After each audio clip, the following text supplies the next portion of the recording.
ได้เจอตัวจริงแล้วอ่ะมีคุณแม่โอ้โหผู้ใหญ่มากเลยอ่ะชื่ออะไรครับสาวๆป๊อปปิ้นค่ะมีเบอร์โทรเปล่าโอ้ยจะจีบหนูเหรอคะหนูมีลูกแล้วนะ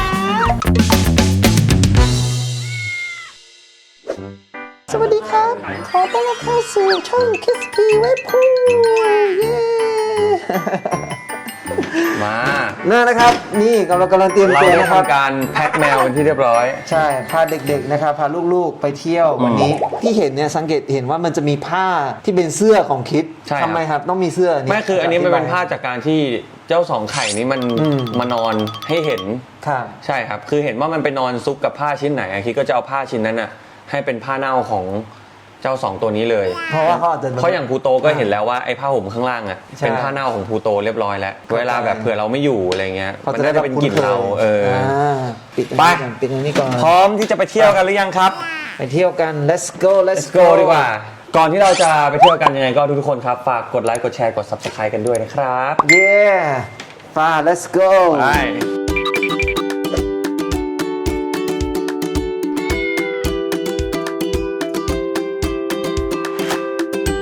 มาถึงแล้วทัศนศึกษาแรกของเด็กๆโอ้โหมาพร้อมเลยครับสวัสดีครับผมเอ้ยสวัสดีครับพี่เต่าดูเปลี่ยนไปเยอะเลยนะครับเนี่ยไม่ใช่อ๋อไม่ใช่พี่เต่าอยู่ข้างใน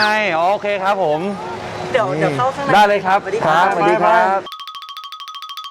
ไหนแก๊งเกาหลีอยู่ไหนแก๊งเกาหลีโอ้ยแก๊งเกาหลีกงยูลิซ่าเดี๋ยววันนี้เราจะมา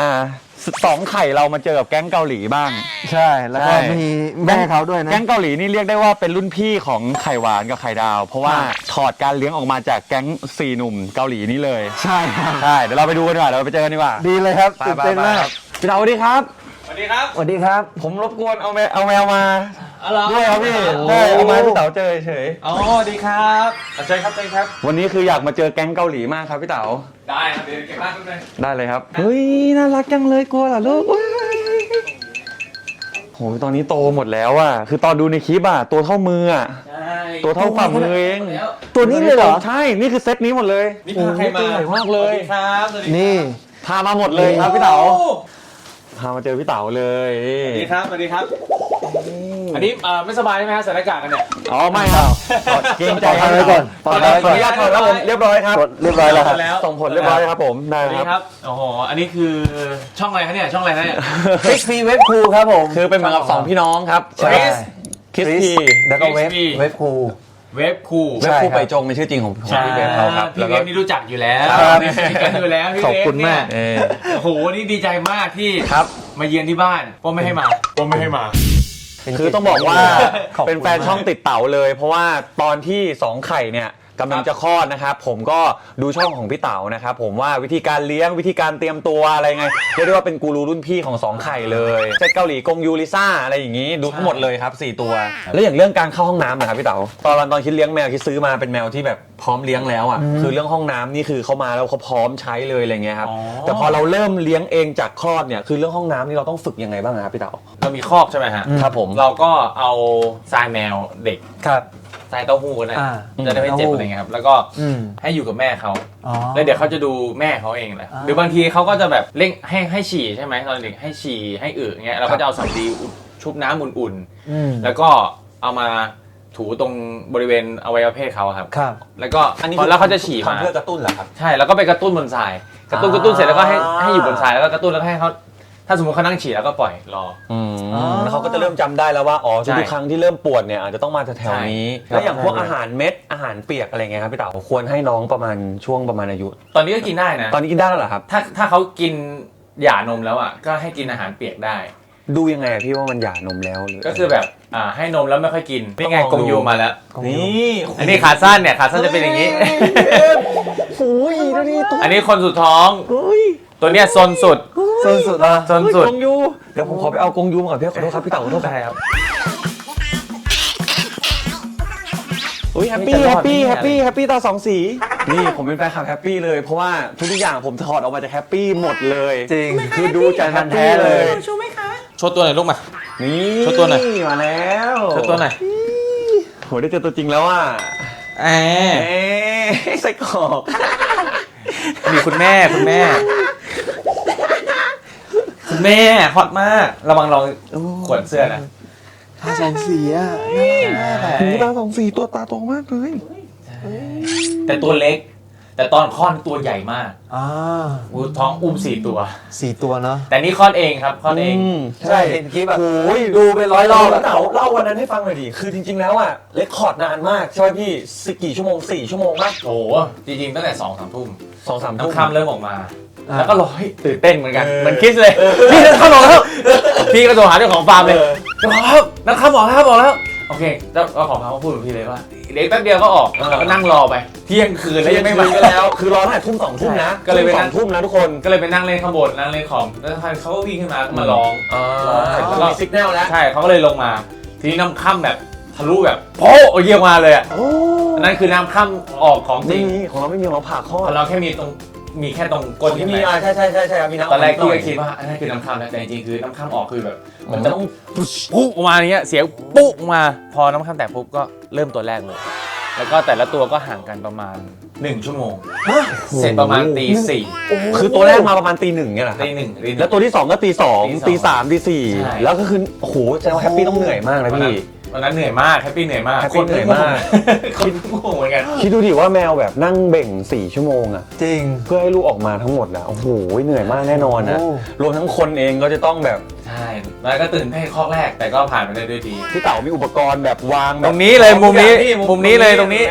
ได้ ห้องผ่าตัดคือแบบเป็นลังกระดาษ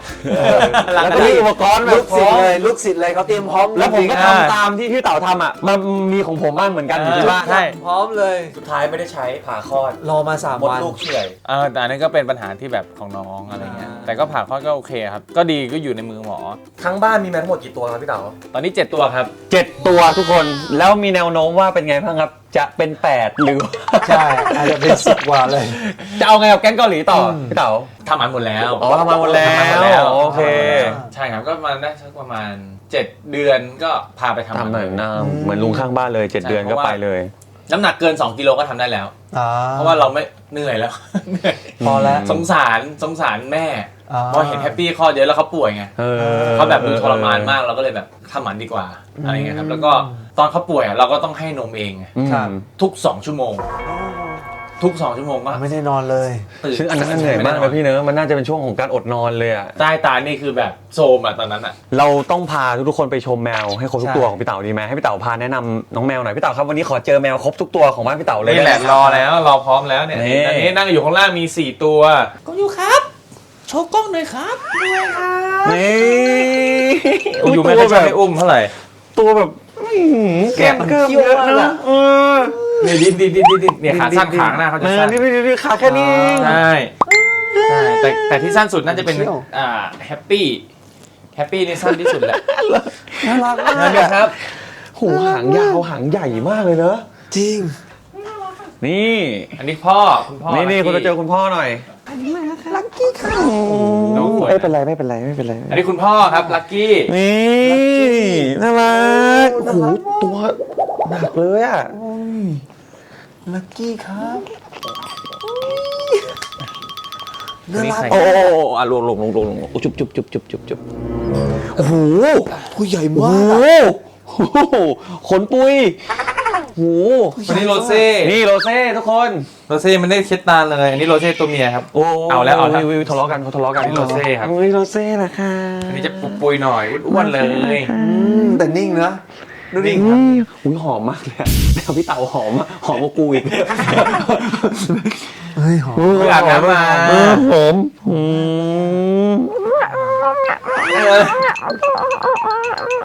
โรเซ่ก็จะขาสั้นโรเซ่กงอยู่ขาสั้นครับ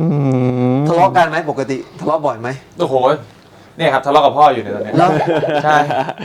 เด็กๆก็จะทะเลาะกับ มี พ่อ ตัวหนึ่งอยู่ในบ้านครับพี่เวฟมีตัวหนึงอยู่ในบ้าน คุณลุงลิชชี่ ดูหน้า อุ้ย เขา ดูหน้าดิ อันนี้ตัวแรกของพี่เต๋า อ๋อนี่ตัวแรกของนี่แมวตัวแรกของพี่ แมว เต๋า ตัวแรกใช่แล้วพี่เต๋าก็ไปดูเขาทำข้อที่ฟาร์มนี่แหละ ไม่มีจมูกเลยเนาะลูกเนาะ อันนี้สกอตติชโฟลด์ครับ อ๋อ ลักกี้นิดบิติชช็อตแฮร์ อ๋อ มาจากคนละมุมเลย อันนี้มาจากแถวรัชดาลักกี้มาจากนครปฐม อายุเท่าไหร่แล้วครับอายุเท่าไหร่แล้วครับ 2 ขวบ สองข กำ ว ลังจะ บ 2 ขวบ อ๋อกำลังจะ2 ขวบ ใช่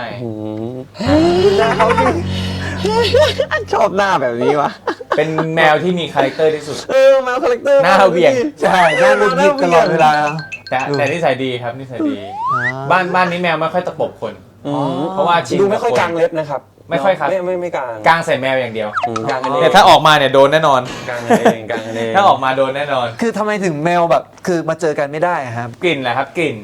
แมวครับใช่ครับ กลิ่นแมว ใช่ฮะแมวเขาโรคส่วนตัวสูง อ่า แล้วก็ โรคส่วนตัว เขาจะห่วงอย่างพ่อลักกี้กับลิชชี่เนี่ย ครับ พอตอนคลอดใช่ไหมผมก็ไปไว้ตรงบ้านแมวข้างหลังสร้างบ้านแมวไว้ให้ จับแยกเพราะว่ากลัวเขาจะมาทับกันอีก ตอนนั้นยังไม่ได้ทำหมันไงพอจับแยกไปแยกมานานเกิน พอกลับเอาเข้ามาเนี่ยลูกจำไม่ได้ ลูกก็ไล่ลูกก็ตะปบเลยใช่แต่ตอนนี้พยายามจะเอาเข้ามาอยู่ด้วยกันเพราะเดี๋ยวจะย้ายบ้านใหม่เรียบร้อยโชว์ตัวหน่อยเฮ้ย อุ้ยโชว์ตัวดูดิโชว์ตัวดูดิ อุ้ยดูดิ ฟินขู่แล้วน้องฟิน ดู นี่ขู่ใช่ไหม เฮ้ย อุ้ยสวยเนอะลายสวย ทำ นะ งาน สวยมากอ่ะ ทำงานหน่อยครับที่โอ้ยนี่ไงขู่แล้วลิซ่าแล้วพี่จะไม่เจอลิ ลิ ซ่า ซ่าลิซ่านี่คือพี่โตคนโต ใช่คนสวย พี่คนโต อ๋อขู่พูดโลขู่ บ้านเขาแล้วลูก อ้าวแก๊งไข่หลับละ ลิซ่าสองตัวเจอกัน ใน4ตัวนี้ใครแสบสุดครับพี่เต๋า ลิซ่าครับ ลิซ่าแสบสุดเหรอครับ ลิซ่านี่คือจะแบบกระโดดแบบเกาะมุ้งลวดได้ปีนขึ้นไปเลย จริงเหรอ พลังเยอะ คือตัวเบาด้วยไง ใช่ ผิวเอามาหน่อยสิ อันนี้ เอามาหน่อยลูกนี่ส ส ลิ วย ด มาก สลิด ใช่ตัวนี้เด็กๆจะชอบ เด็กๆในช่องจะชอบแบบว่าไปเจอแฟนคลับเขาจะบอก ครับ ชอบลิซ่าอยากเห็นลิซ่าอะไรอย่างเงี้ย สวยมากลิซ่าสวยจริง อ่ะ ลายสวยมากขอบคุณครับ ตัวเล็กเห็นไหม ตัวเล็กมากเลยอุ้ยตัวพอกับมัฟฟินเลยนะ เครียดไหมไม่เครียด ฟินแล้ว หูตาโตทุกตัวเลยอะ ปกติถ้าสมมติทะเลาะกันอ่ะพี่เต่าต้องทำไง ต้องแยกตัวยังไง ก็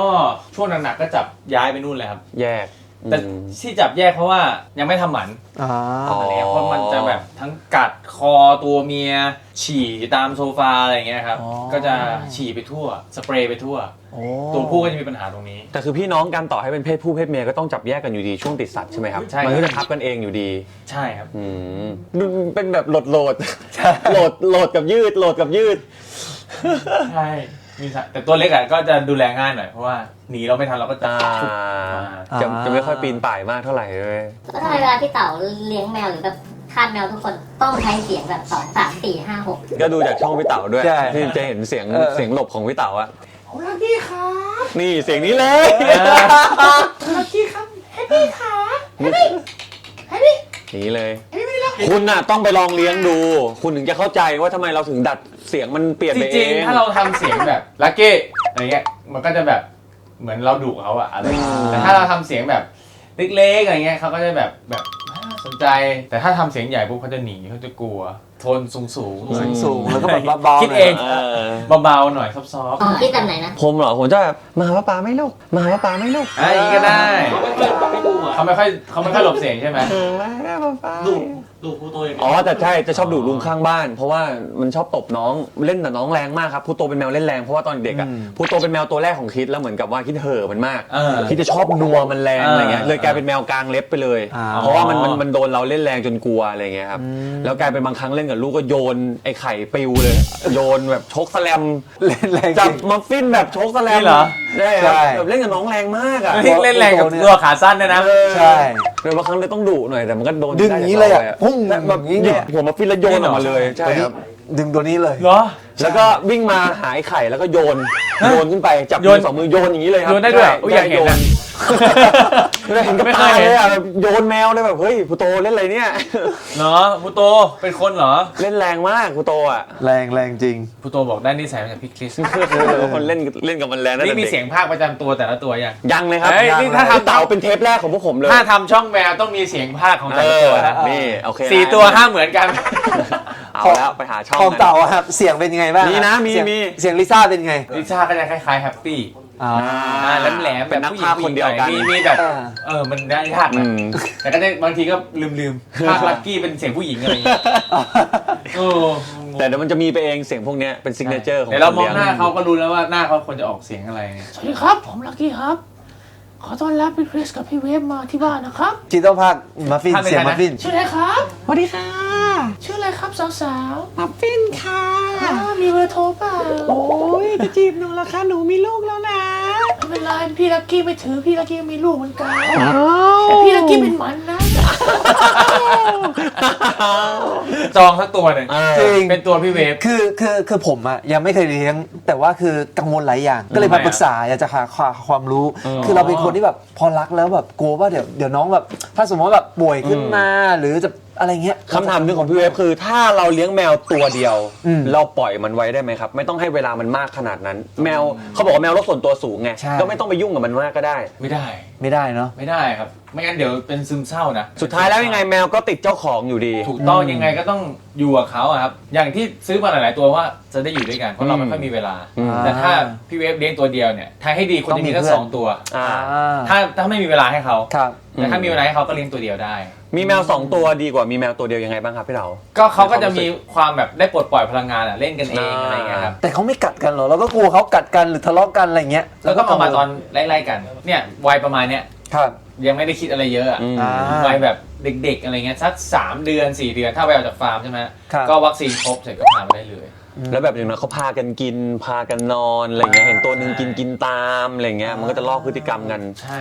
ครับ มีตัวเดียวเหงาคิดว่ามี ตัว แค่ เดียว 2 ตัวกำลังดีเนาะ แต่ถ้าตัวเดียวก็ดีครับเขาจะติดเรา ติ แต่ ดคน follow ที่เจ้าของเลยใช่ไหมครับ ใช่ เรียกเขาก็จะมาดูอารมณ์ เดาอีกที มันอยู่ที่ดวงพี่ แล้วก็ไม่รู้ว่าอย่างลิชชี่ตัวที่อยู่ในบ้านอะ ครับ ติดมาก ติดมาก แต่ลักกี้นี่อ้อนมาก แต่ว่าค่าใช้จ่ายก็เยอะถ้าเลี้ยงแมว ครับประมาณเท่าไหร่ครับ ถ้าสมมติว่าสำหรับคนที่แบบอยากจะเตรียมตัว แฮปปี้เนี่ยตอนนั้นป่วยไปนอนโรงพยาบาลคืนเดียว 4,000 อันเนี้ย แพงกว่าคนอีกนะบางทีนะ คนยังมีประกันไง ใช่ แมวไม่มีประกัน ใช่ แต่แมวเนี่ยหมอเรียกเท่าไหร่แล้วก็ยอมจ่าย ครับ คนเนี่ยต่อแล้วต่ออีกลดได้ไหม ถ้าแมว น้องสาวไป ตัวจริง คนที่บ้านไปโรงพยาบาลอย่าลืมเอาประกันไปนะ แต่พอเป็นแมวตัวเองนะ10,000จ่าย แมวตัวจริง ขอให้หายจ่าย เท่าไหร่ก็จ่าย เป็นทุกคนผมเชื่อว่าท่านเขาเลยเรียกว่าท่านแมวนะ ใช่ใช่ นี่ก็น่าจะเคยโดน โอ้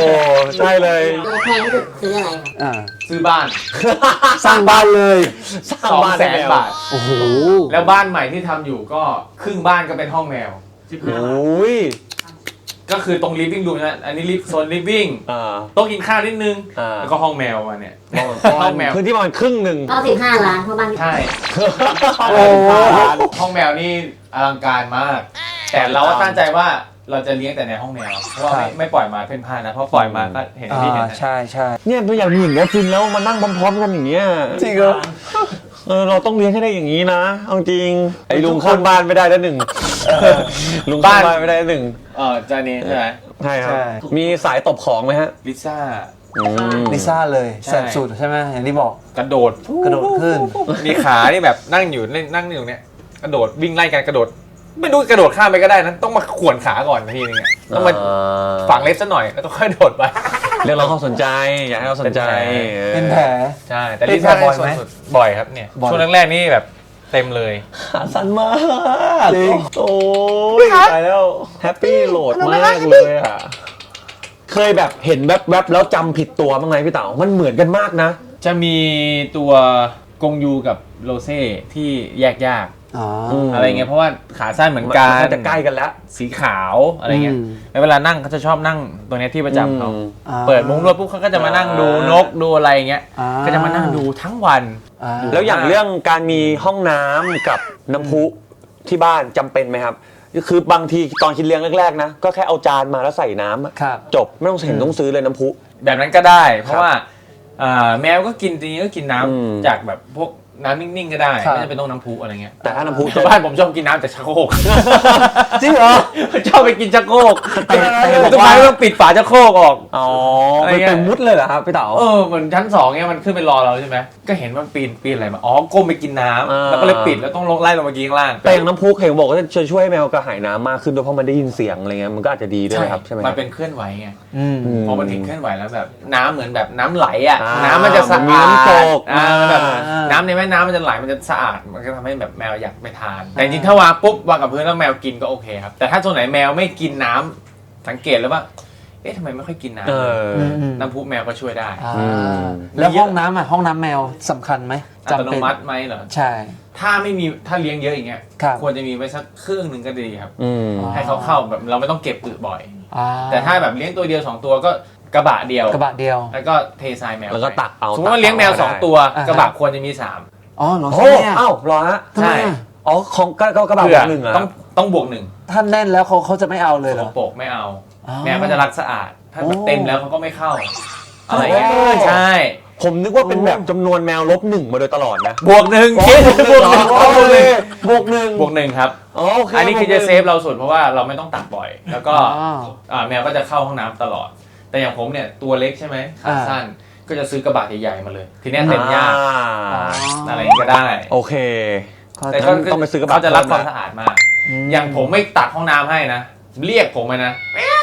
เดินไปแล้วก็มันอยู่ในห้องน้ำแล้วก็ตัก จริงเหรอ อ๋อเรียกมาตักให้หน่อย แล้วพอผมตักปุ๊บกระโดด ผม มาก ระโดดเข้าเลย อะไรอย่างเงี้ย